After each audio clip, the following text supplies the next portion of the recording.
In this video, we're going to show you a few different things about a metering faucet. We're going to show you how to disassemble so you can set the timing, which happens here. And we're also going to show you how to clean the cartridge if for some reason it's sticking on you. For that, I used a 3/32 Allen wrench to take the push button off and just a standard crescent wrench to loosen the nut here. Once you loosen the nut, you can pull the cartridge out. And you have O-rings here. You want to make sure there's no debris on any of the O-rings. And in this particular faucet, there's also a lower here. Make sure that everything's good and clean. If you need to, take that over, rinse it out, and remove any debris. Once you've cleaned that, you can reassemble the bottom portion of it there. These two nuts are where you adjust your timing. And so you can do that without taking it all the way out. So I'm going to start to reassemble here. I'll tighten that down so we don't forget and have a leak later on.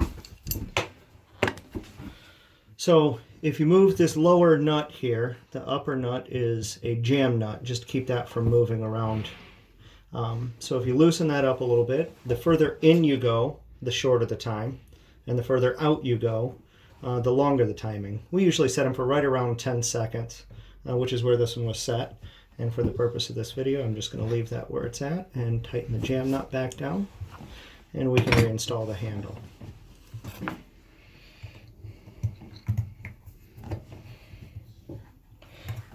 That's really all it takes to disassemble the metering faucet. Each faucet is going to be a little bit different, but the principle is the same.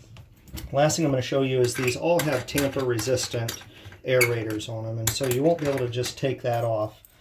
This key here that comes with the faucet, and again, different faucets are going to use different keys. There's two little grooves in the bottom side, and so you can just spin this around until it locks into place, and that'll allow you to move the aerator, and then you can get to the cartridge to clean that out if you have any debris in here.